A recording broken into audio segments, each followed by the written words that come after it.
is up, everybody? Welcome back to the 13th episode of the NFC East Podcast for your instant reaction to Week 10 of the NFL. This week was pretty crazy, and joining me today is Dan, the Eagles fan. Dan, how we doing? Bro, it's another day, another dollar. My birds play tomorrow though, but a lot happened in week 10, baby. We gotta talk about it.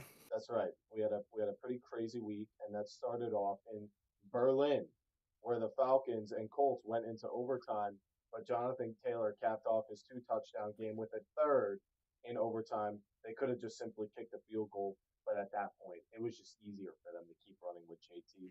And he is on his way to a monster season, an MVP season. And I guess we could talk about this right now. JT, he should be the MVP, in my opinion, because when you compare what he's been doing to like the other quarterbacks in the NFL, that's usually related to the quarterback who's like on the winningest team and they have like this insane productive season. I don't really see any Hmm. quarterback playing at that consistent level right now. Even Mahomes has had his blunders early on in the season and versus the Bills, but JT, he has been just on an absolute tear. And when you project out his stats over an 17 game season, he has 113.9 yards per game, 6.9 yards per carry, very impressive. 1.5 touchdowns on the ground per game, 26 receiving yards per game, and zero point 0.2 receiving touchdowns per game. So that paces out to 1,936 rushing yards, 25 and a half rushing touchdowns, 442 in the receiving game and 3.4 receiving. So that's 2,378 scrimmage yards, which would rank fifth all time in scrimmage yards in a season, and 28.9 total touchdowns, which would rank second all time, beating out Sean Alexander's season with 28 and two touchdowns Hmm. behind LaDainian Tomlinson's 31 touchdown season. I know we're going a little bit out of order, but I just got to ask you right now, Dan, do you agree? Do you think Jonathan Taylor is the current MVP of the NFL? As of right now, right, and hear me out with this, right? I would love to give JT's flowers off the rip, but I gotta respect Drake May, second year, all like stature, performance, the way he's doing. Because I'm not gonna lie, while like JT's got a solid ass O line, and he's got Tyler, Warren saved them.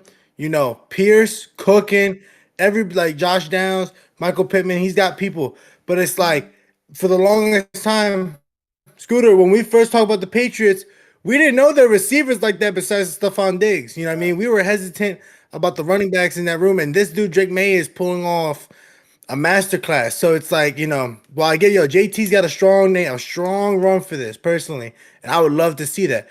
Drake May, though, I'm gonna give him that respect to be like, yeah, they're right there with each other in my book. Seeing how, especially for the Pats and how they came out against the Bucks today, it's like it was something. It was something 100%. But yeah, I guess I would love to see a running back take that award, honestly. And I think it'd be JT this year. Yeah, if a running back was to do it, if it wasn't Saquon last year, it's kind of hard to see JT doing it this year. But maybe with that touchdown ceiling being capped by Jalen Hurts, JT could have the edge here in Indianapolis, where he gets to take all those for himself, even in overtime when they only need a field goal. Hmm. Absolutely loving what he's been doing, and I can't wait to see if he continues this monster tear. He's averaging before this game like 27 points per game in fantasy. So I can only imagine how owners are going to feel after today. For the other portions of this game, it wasn't just the Falcons' run defense that really lost them this game. It was their special teams, and they really let them down in this game. When the Falcons got that go-ahead touchdown, they let back. They allowed a really good return by the Colts return unit, and Daniel Jones got sacked on that first play, but he responded really well on third down, having that long scramble, and then with that really nice throw to Warren to convert it on fourth down.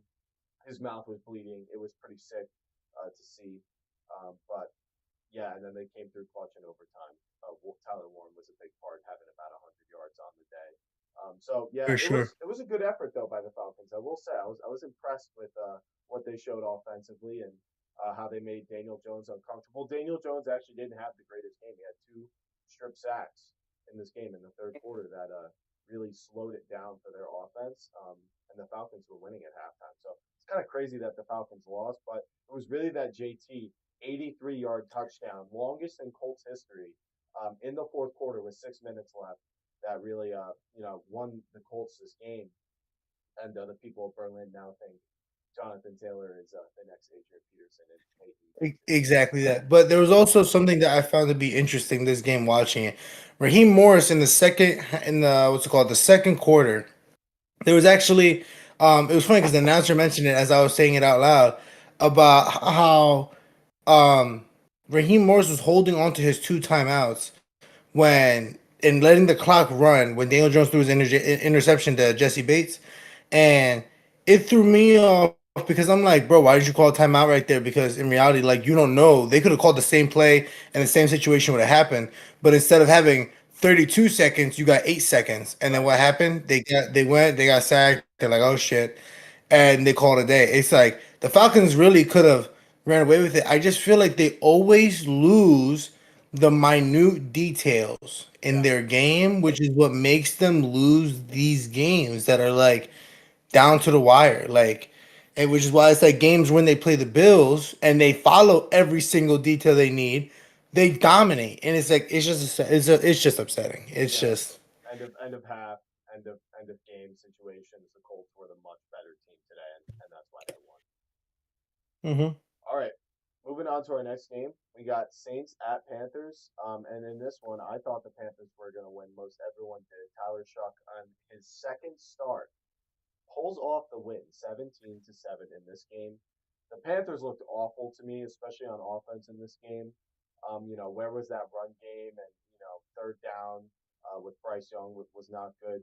Tyler Shuck was okay in this game. I mean, they did only score 17 points, with the opponent only having seven, so it's not like they had a great offensive day either.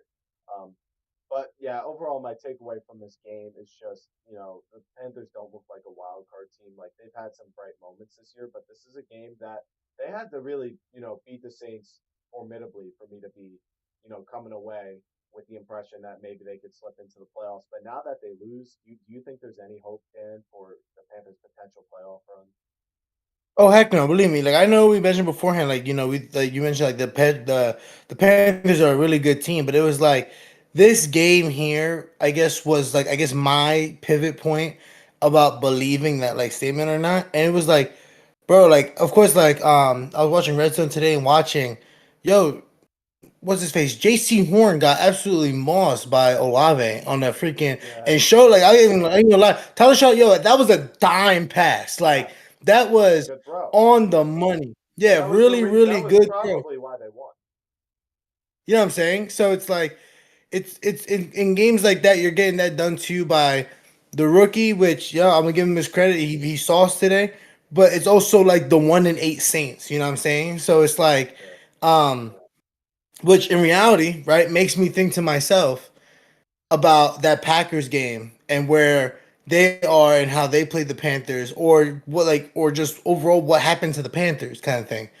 Where it's like, do they play down to their competition? Do they play up to their competition? Is it one of those kind of teams where when they play really good teams, they just ball out and they know what they need to do, and then but I think it's overall to go ahead. but what's it called? As far as a wild card team, it's like I feel like I need more consistency, and I feel like where I'm gonna, like this is where I'm gonna I guess project here that give it about 2 years, and we're gonna be talking about like if Bryce Young is the guy, if he is the person that's supposed to lead this Panthers team because he's won in really good key games, but then loses in situations like this where it's like they clearly by a long shot should have won this game by like I'd say like a significant margin, like at least or like a higher score, like. 10 points or so. th- you know what I'm saying? Yeah, So, um, yeah. it's like what I can you blame? I think it's good to question because this is another game where you have 3 for 9 on third down, and that means you didn't have many third down opportunities either. Maybe only went for it 9 times. They only had 13 first downs in this game. The Saints, they were 8 for 17. They had much longer drives. They converted a higher percentage of their third downs. They had more first downs. Looks like they were the better rushing team too, and both teams weren't good in the red zone. Um, but the Saints had a worse day penalty wise. But you know what? It was the 33 to 26 minute time of possession difference, and that Saints run game with I think Devin Neal and Kamara. I mean, Kamara was not to me having a good game from what I was watching, but he had 22 for 83 on the ground. So he didn't really have any. He had a long of 16, but other than that, it's mostly just like 3 yard chunks. But yeah, for the Panthers, when it comes to Bryce Young, I don't know. It's sometimes the moments are really good and he comes through clutch, but then you have games like this, like you said, no, you got to question him moving forward. But they are still 5-5. They're about the second or third team out of the playoff hunt. So it looks like they're going to be floating around there. But moving on to our next game, this is one that is going to, you know, at least especially for me, it's not going to be that fun to talk about, but it sparks a transition, and that is the New York Giants at the Chicago Bears. I projected the Bears to win this game 26-20. They did end up winning 24-20, but that was by a two-score comeback. This is the fourth time this season that this team has led with like a 90+% chance to win a game in the fourth quarter, and they've ended up losing that game. So this 2-8 Giants team, in reality, they could be 6-2. They could be 6-2 right now, or excuse me, 6-4. And you're not going to go win every comeback situation when you're a team in the NFL. You're in X many situations where you can come back and win. But that's not what we're talking about here. We're talking about games where you have a 90% chance to win or higher, and you're not winning that game. Not once in a season, not twice. Two bad beats. This is the fourth time. And I understand this offense is missing Cam Scatterboo, Malik Neighbors, but to be honest, the offensive line is playing pretty decently. I'm not gonna act like Dart is working with much help at all, but it's just I would expect consistency in that game plan throughout the entire game to finish out these games. Like if you're gonna go ahead and you're gonna jump ahead 2 scores, why can't you finish the game? And it's just really frustrating as a Giants fan. It really is. So for me, my takeaway is if I'm the Bears, kind of like I said about the Broncos, I'm not that happy coming away from this game. You almost lost to the Giants. Now they let everyone come back and win, but still, it's not that great for them. But for the Giants, they're now a 2-win football team, and for the tankathon or whatever, that's going to have them down in probably the top 6 or so because they have the toughest strength of schedule. There's a ton of 2-win teams right now, so they're not gonna have some top 3 pick or anything. It's just a really awkward spot for the Giants, and this brings me all the way around to Brian Dable, Joe Shane, Shane Bowen. Guys, I think it's just time. I mean, I've held on for this, first season that Brian Dable had, and I praised him for what he's done and what he's dealt with. But at this point, if he's a package deal with Joe Shane, which is why I don't understand the talk about, firing just Dable and keeping Joe Shane. If he's a package deal, I want him gone. I want Shane gone. I want Bowen gone because ultimately they are all responsible for the state of this football team. Shane and Dable for letting go of Martindale, everything kind of going even more downhill after that. And then, the state of the roster when it comes to depth in the, with the offensive players like wide receivers and then the offensive line and then for the defense with the secondary. It's just and the kicker situation, which honestly has haunted us as much as this offensive line thing has. Not just, this year or even the Dable Shane regime, but even before that and our special Mm-hmm. teams. So I think Brian Dable could be a good coach. I think he can be. But I'm not sure the Giants are the right team for him to do that on.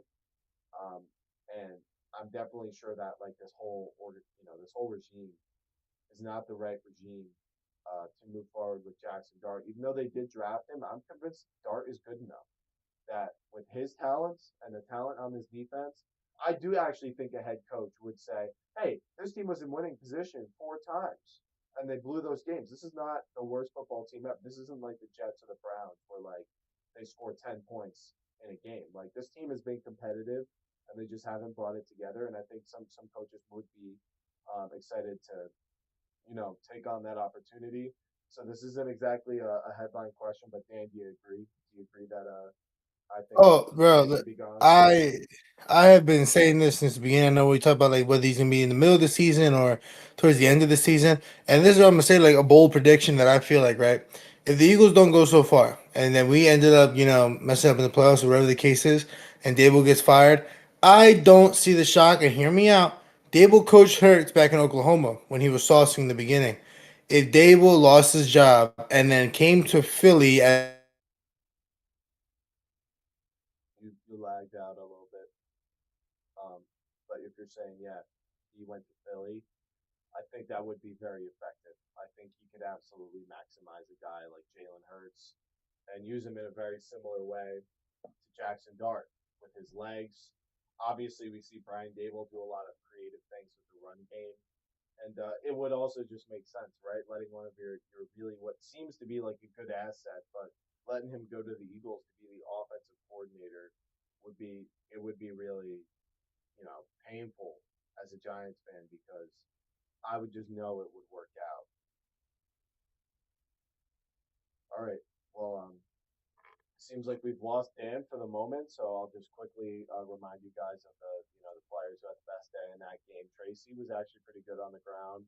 Dart was a monster on the ground, 6 for 66 and 2 touchdowns on the ground. He had like a 25-yard rushing touchdown. He was 19 of 29 with 242 yards. He was only sacked twice. Slayton had a pretty good game. He had a one-handed catch that was probably the greatest catch of his entire career. But then he exited the game with a hamstring injury, and that was, very unfortunately for me to say, that was very Darius Slayton thing to happen. Just like as soon as he has a good day, something else just goes wrong for him. And you're back, Dan. For the and we're time back. for the time being, I just kind of refreshed them on the stats from the Giants game and whatnot. But you agree? You think and I talked about the idea of Brian Dable being in Philadelphia and how that kind of would be him following in Saquon's steps and probably having more success and it looking like a bad idea for the Giants and everything. And I think no matter where Dable goes, it's gonna sort of recoil and look bad on the Giants. But I think we got to move on to the next game, and that's Bills at Dolphins. And this was a crazy one.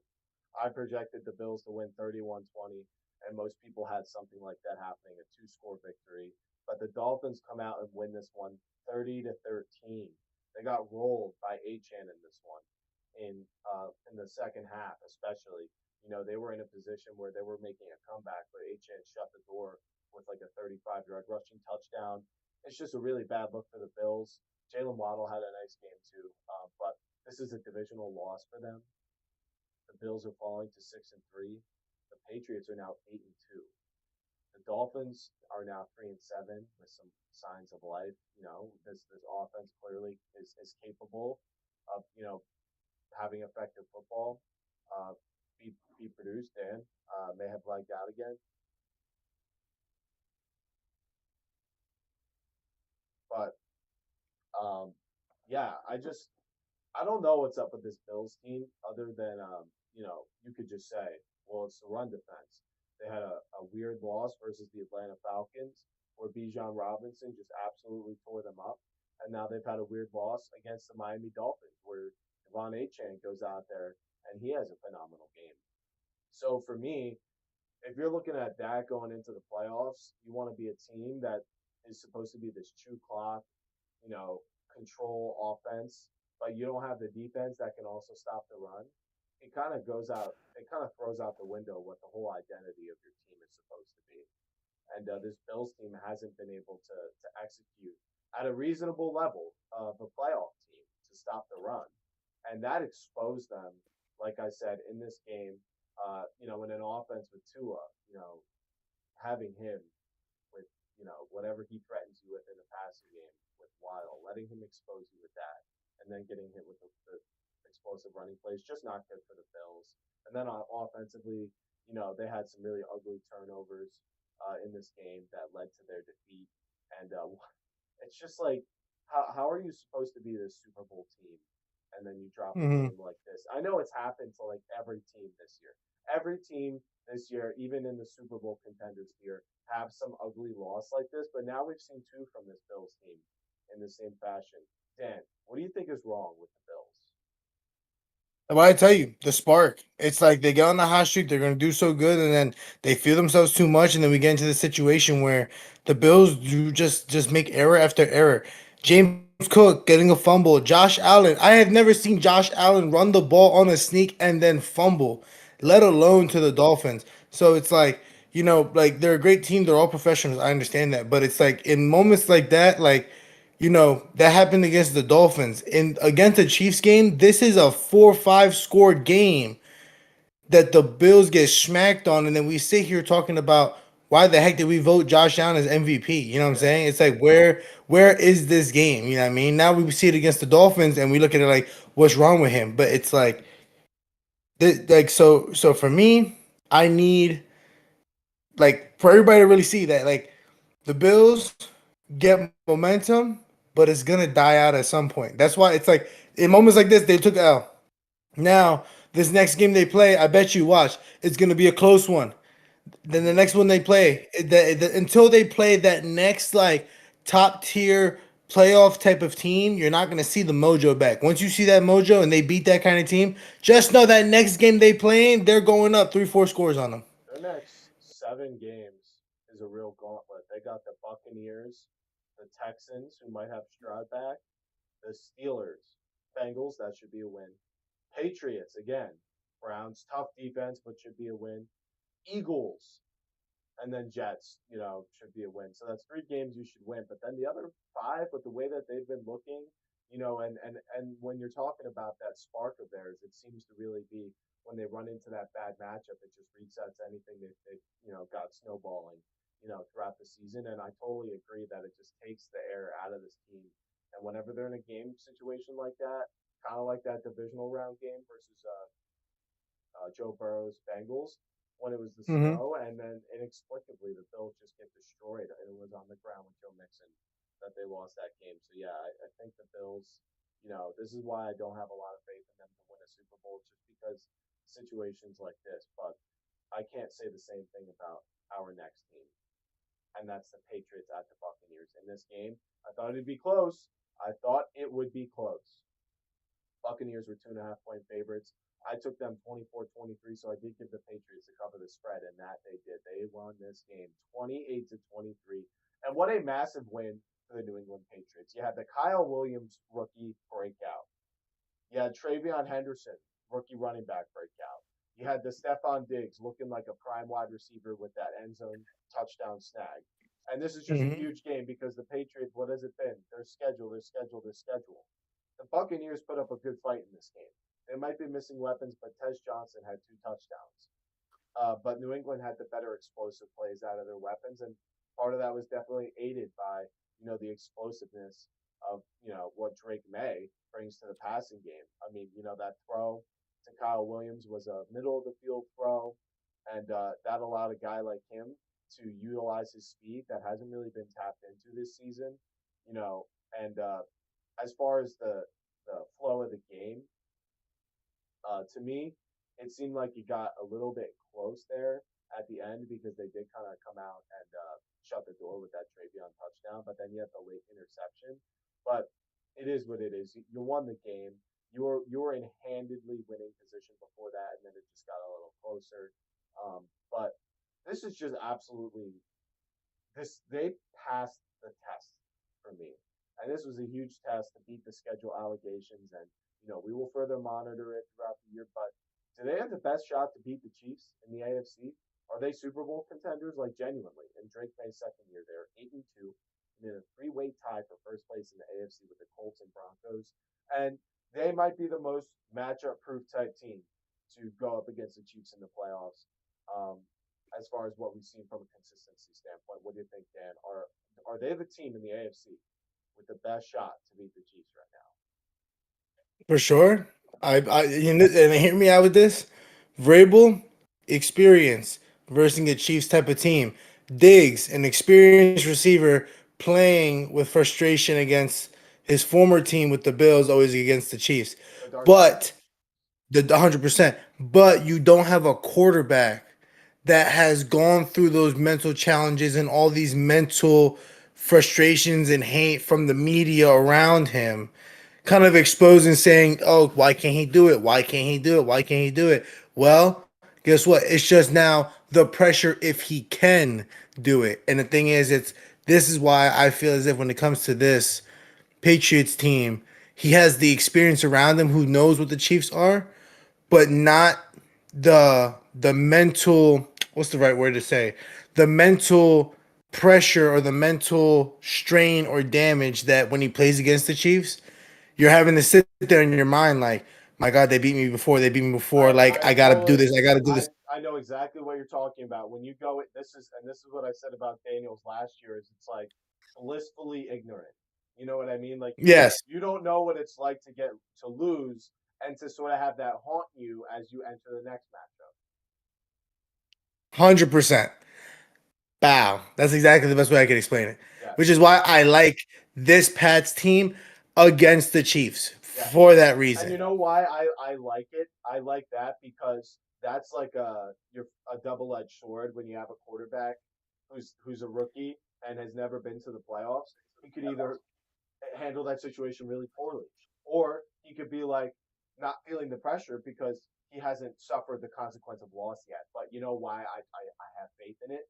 Because the head coach is who's supposed to come in that situation and help the quarterback stay grounded. And who do we have? Mike Vrabel, a head coach that you praised. And I said I love Mike Vrabel as a playoff head coach because we saw what he did with a guy like Ryan Tannehill in the playoffs and Mm-hmm. Marcus Mariota.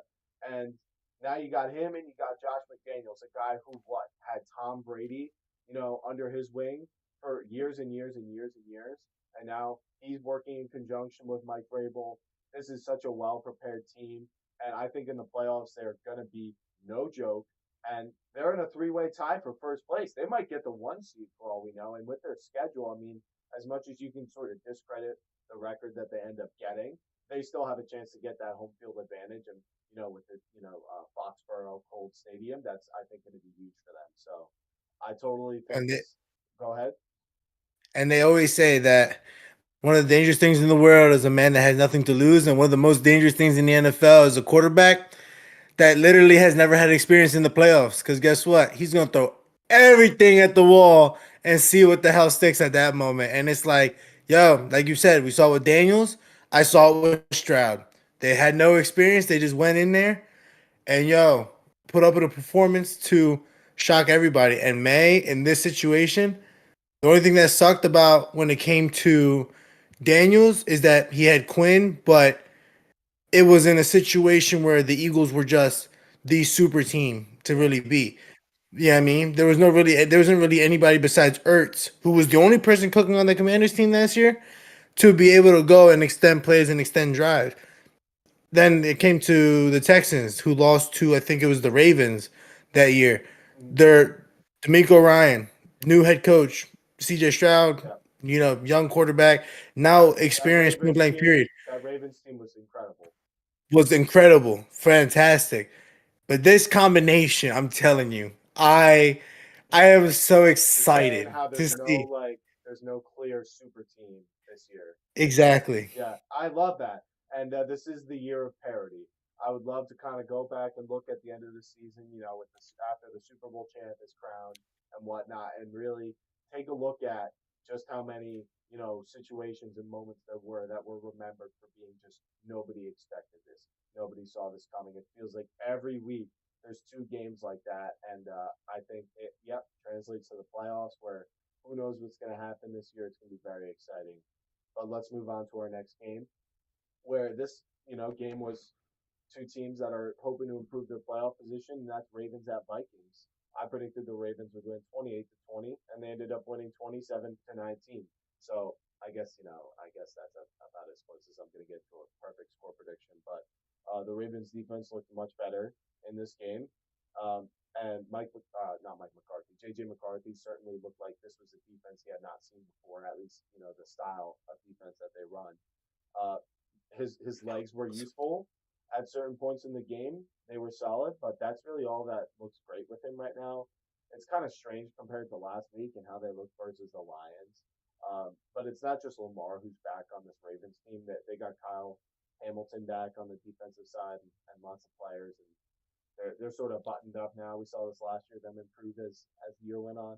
And they still don't look great, the Ravens. I thought they could have won this game more handedly, but they got the W. So they improve on the season and improve their push to kind of get back into the front of the AFC North. But the Steelers that are playing right now are still ahead of them. So Dan, what do you think about this win for the Ravens? I'm not gonna lie to you. When you brought that up, that's literally what I said when I saw McCarthy. What's it called? Throw. Just fade away, and Malachi Starks just. In my mind, it was like seeing a physical. I'm talking about like extremely physical defense. I feel like when it came to the Lions, there's that feeling of like this is a rivalry. I'm here to ball out, whatever the case is. But it's like now you're playing against like an AFC team who is like known for being part of in my opinion, one of the toughest, hardest hitting divisions in the league, and seeing him having to run around, sprint, and try to make throws on the run, or throws on the run. That in reality, like I've never seen him force drives the way he was doing in this game, and I just think to me today was just a show of like, man, this dude really has not played as many games as we would have expected, but I think it's growing pains. I think, like for example, if he did play against the Eagles, I think he would have been better prepared for this Ravens game, and that's genuinely like, of course, like oh, you play whatever kind of games, but I feel like the Eagles' mentality of defense and the Ravens' mentality of defense are very similar. Um, so in that case, being they like to trust their secondary to be able to make the plays, and trust that their front could be able to attack the quarterback and get where they need to be. So because of that lack of experience, yeah, 100%. I think it was just a bad day for him overall. Like even it looked like Jettas was struggling, but I just feel like his ball placement was just horrible. Yeah, Like I totally agree with that. Not only that, their ground game wasn't working out that well. I mean, their guys had good yards per carry, but it just seemed like they couldn't really find their rhythm calling the run in this game. A lot of it was McCarthy using his legs, but he was also 20 of 42 passing. All those incompletions, two interceptions. Like you said, it may have seemed like Jefferson was struggling, but to me, he wasn't. It was McCarthy. They were 3 of 14 on third down. So, mm, those that 20 of 42 makes a lot of sense. And yeah, I just, he's a young quarterback. I still think he's like 22 years old. But by the way, does my mic sound any different right now? it does sound a little louder. Yeah. Is it dramatically louder or just a little bit? It was pretty. It was. I had to just turn my speakers down a little bit. Oh, okay. All right. Yeah, because I thought my I think I've used the mic before, but nonetheless, I'm glad that should be fixed now. Then, but yeah, McCarthy, he still is a young guy, growing pains, like you said, but you know, he would have liked to come away with this one, that's for sure. But moving on to our next game, Browns at Jets, game of the year. The Jets pulled this one out, 27-20. They started the game off with two special teams touchdowns, scored about 10 more points than I thought they would, and the Browns did score 20 points. So it was a game that sort of went about as I expected, with the exception of those two special teams touchdowns. But it was just a weird game. Now both teams are 2-7. Probably both looking at drafting a quarterback in this year's draft. So the Browns jumping off sides late in that game, you could argue that maybe that was a bit intentional. Maybe the owner, the GM, made a call down. But I don't honestly. These two teams, their seasons are over, in Yeah, my no, opinion, 100%. and there's not much to take away from like, oh, are they gonna you know finish third in the division or anything like that? No, I think both of these teams are looking for quarterbacks next year. Fields You is think still the Browns are still looking? Yeah, I don't think they like. I think Dylan Gabriel is supposed to be the backup. So whoever they draft this year, and then And Shador. and Shador, they just are gonna send to the shadow realm, I suppose. Like they, they want nothing to do with him. I mean, you could just imagine if he was playing in. I think he was dealing with an injury too, but just overall, like yeah, like they don't like either of these guys. I mean, they drafted them in the third and fifth round. It's like they're just trying to build up their team and prepare for the next quarterback after they get rid of the Deshaun Watson contract. And I suppose they didn't feel that great about Jackson Dart this year, so they didn't want to trade up or anything. But yeah, for them, I definitely think they're looking for a quarterback. But then with the Jets, you have Fields on their 2 year contract. You know, he's going to be getting paid next year, but I still think they're going to be looking to move on to someone, and maybe you can use Fields as like a bridge guy. I think this offensive line of theirs can play better. They need to add some weapons in the wide receiver room. They need to extend Brees or trade him, but it's a little late for that now.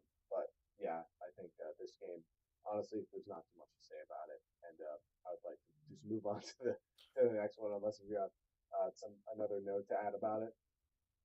I mean, not really. I just am getting absolutely agitated with these two teams because I feel like I've been waiting for two teams to blow up like my entire childhood, and it's like same like rinse and repeat stuff. What's crazy? I just saw a stat that, or not a stat, but it was like I guess the Jets history about how they traded Darrell Reeves for two first round picks, and then traded Jamal Adams for two first round picks, and now Sauce, and it's like. When is this cycle gonna stop repeating? Kind of thing. It's just sad being one of these. It's just so sad, bro. I feel genuinely sad for both Jets and Browns fans, but especially Jets fans because the Browns have had some nice moments in there with Baker Mayfield. Deshaun Watson did take them to the playoffs at one time, but we don't talk about him. And yeah, so it's rough out there. I mean, I guess the Giants don't have it too bad. We got Jackson Dart, so that's a starting point that they don't got. But anyway, let's move on to the next game. This was a pretty crazy one, and that was Jaguars at Texans. Um, After the news came out that CJ Stroud was not going to be playing, I switched my pick to the Jaguars to win by 1 point, stating that Davis Mills he might be good enough to kind of keep it close, but I didn't think they would come out and win. They end up winning this game against the Jaguars, who had Trevor Lawrence in there, but he did not have PPJ. Travis Hunter's on the IR, and they lost to the Texans, 36-29. Now That this 20, bro. That last touchdown was crazy. Yeah, and this game had a pretty insane fourth quarter. It felt like this game took absolutely forever. I mean, I remember it being like 12 minutes left in the fourth when some of the other 1 o'clock games were ending, and in the so this must have been another one of those games where it was like they had like a 99% chance to win because the Jaguars scored a touchdown late in the third quarter and went up 29-10. So they're up 3 scores, even four actually, because you're up 19. And then the Texans go touchdown with the 2 point. The Jags punt, touchdown, no 2 point conversion. They fail. Punt from the Jags and then touchdown to go up 1 point. And then they're up 30-29. And then the Jaguars throw a pick six to end the game, or it was a fumble. Either way, Yeah, it was yeah. T. Law, bro, got sacked, wrapped around, got his hand swatted by Will Anderson, and bro, dude just hauled it back. So whoever bet the spread got absolutely shafted, bro. Like I feel got destroyed on that bet, bro. If you bet the Jags spread, which I did, so it was a bad day. It was yeah, it was a rough day. and that Texans defense and special teams coming through clutch for them. After that, both teams, that for the division here, it looks like the Colts are definitely going to take it. But to see if anyone makes the wild card, the Jags are now 5-4, and the Texans are now 4-5. And it seems to me, I said it in the preview, I think the Texans are trending up and the Jags are trending down. Even without CJ Stroud, that trend continues. So it's really too bad for the Jaguars to lose this game, but I'm happy for the Texans. I think they're a good team, and I think they deserve this win. But Hmm. let's move on to the next game. We got Cardinals at Seahawks. I predicted the Seahawks to win 27-20, and in this game, they absolutely destroyed the Cardinals to likes that we haven't seen since like the Lions last year. They won this game 44-22, but it was a lot worse than that in this game. At halftime, I'm pretty sure it was 35 nothing. At the end of half, it was 38-7. So yeah, pretty handedly. The Seahawks had two defensive touchdowns in this game early that put them up. JSN and Sam Darnold also right off the bat had like a really long pass. I'm pretty sure it was for a touchdown early on. And it's just the Seahawks team, ever since especially I knocked them out of my top 10 list. I did put them back in last week. They've just been completely on fire. They did have some turnovers from Sam Darnold that kind of looked like they were going to let the Cardinals back in the game, but then they went Mhm. back to just totally dominating on all sides. So this is just the Cardinals and Jacoby Brissett. And I'm not saying they're like a terrible football team; like they're pretty competitive and they've been in most of the games they've lost. But um, just another week of the Seahawks proving that they're one of the best teams in the NFC. Am I right? Yeah, no, 100%. Like, hands down, because I feel like seeing how the Cardinals played against the Cowboys, it's like that's the same exact team. They went out, balled out, and then coming to this week, absolutely got smacked. Like I don't know if it's because like again I feel like when you play your rival, it's a different atmosphere, different play style, different everything. You see each other twice a year. Like there's a lot more mental I feel like than people see that goes into it. But yo, not 35-8 or Yeah, 35-7. Like not that terrible. is Terrible. you can't have that. Like that is just Bad wow. look. Bad look for the organization. And Jonathan Gannon, as much as I think he's a solid coach, like you do have moments like these that make me question a lot. But Hmm. pretty rough loss there for the Cardinals. Their season is effectively over at 3-6. I would say, especially in that division. All right, moving on to our next game. This was one that we spent the least amount of time covering leading up to it. And that is Lions at Commanders. I predicted a blowout win for the Lions, 34-13. And in this game, the Lions ended up winning 44-22. Look at that. We got two identical scores this week. I did not even notice that. Um, in this game, the Lions offense was electric. It went about as expected. The Lions destroyed them, and they greatly struggled without Jaden Daniels. Gibbs is fantastic for another week. Lions with a nice bounce back win after dropping one last week to JJ McCarthy. So any thoughts on this one, or is it just like, yep, this went about as you expected? Not didn't I go think they too took it far. personal. I think the Gibbs having a rough week last week, they took that a little too personal, and he absolutely uh ran through this Commanders team. And it's As like, a hey, divisional to round what last year too. exactly? So to their point, like what was it? I think it was Payne, right? That he got ejected for the game for punching him on Raw. It's like Right. you get to a point. I feel like as an organization where it's like, listen, you're cooking and you're doing so well, like, and if you get exposed as a team and you do some ish like that, it's just sad from a fan standpoint, but also to like scooter on being players and stuff like that. Like back then for college, like I just can't stand when you start I guess losing your composure Yeah. in the game. Like, because it really shows when you start losing your composure, there's a lot more frustration in the locker room that when it comes into the game, you're just over this shit. Like you're Yeah. done. You're so You know fed up you're with gonna how everything's lose. going. It's Yeah, you're worse like, we know because we're you gonna. know you're gonna lose. You're trying to like get something out of it because you know you're not gonna get the satisfaction of winning. You got to get the satisfaction of punching someone in the face. Yeah, So exactly. yeah, Yeah, yeah, it's yeah. literally how it works. And if the other team starts raging at you, it makes you feel good. You're like rage baiting them. So as much as we give Lamar or Amon Ra a hard time for running his mouth, it certainly works to his benefit at times. So yeah, For sure. Lions did what they were supposed to do, took care of business this week. And how about another team taking care of business this week? And the Los Angeles Rams winning 42-27, covering that spread with ease. The Rams ran away with this one. Once again, to me, they look like the best team in football, rising to 7-2. They are right behind the Seahawks in first place for the NFC West and in the NFC. The 49ers fall to 6-4, not really looking too great for me right now. The offense of theirs is still pretty decent, but it's just like their season's just over. I don't know. I might sound like a massive pessimist saying that, but with just all the injuries they've had, it's like it's certain that like some more is probably going to happen. and just I don't really see like the Mac Jones thing and him with Purdy and what's going on with him. Just not going to be that sustainable. But credit to Kyle Shanahan for having this team play super hard this whole season and Robert Sala. So I just got to ask you, it's not a headline, but are the Rams the best team in the NFL to you, or you Oh, you bro, got to think about they've them been as? my I think you they have have them like been. 4 or something like that. Yeah, I have them as four. I have them as four right now. And that's, I guess, for me, I've been just curious about their one how they play against the Niners because I don't know what it is. They've been my dark horse for years about how good they are, and they go to the Niners in San Fran and they ended up just choking. But now they split the series. I think they split the series with them this year so far, so they're 1-1.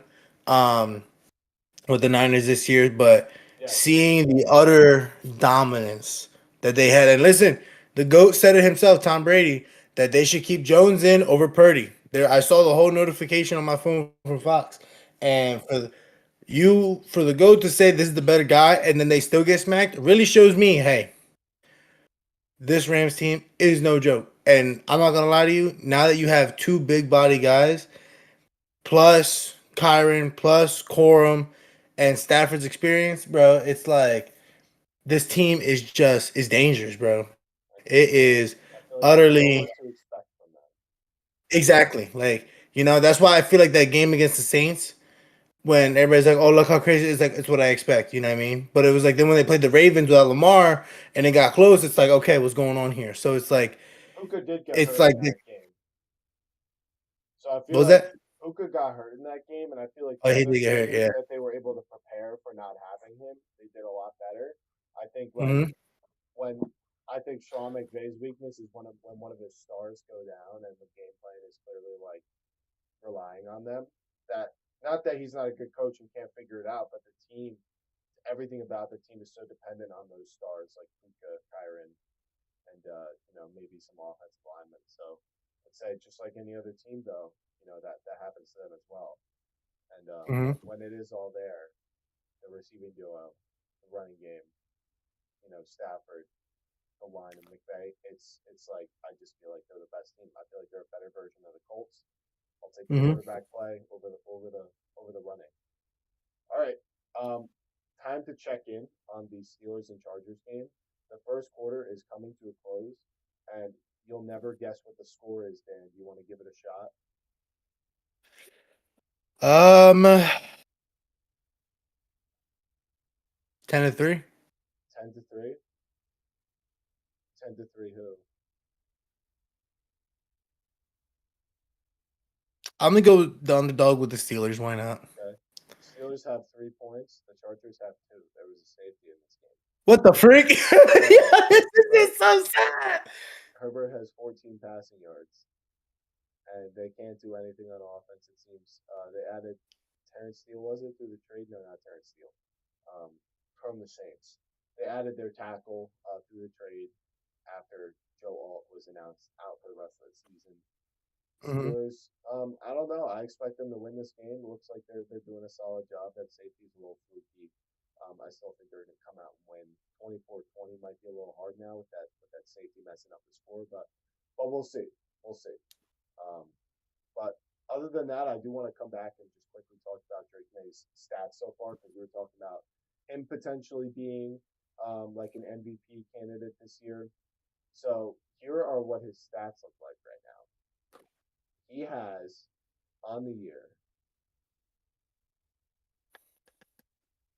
a 74.1% completion percentage, Hmm. 2,285 passing yards. Or actually, no, excuse me. Let me read off of this one. 71% completion percentage, point one, or 71.7, so like almost 72. That's really high. 2,555 passing yards, 19 passing touchdowns, 5 interceptions, and about a 114 passer rating. And then on the ground, see if I can get his rushing stats. Here they are. His rushing stats on the year: 270 on the ground, 2 rushing touchdowns, and a 4.6 yards per carry.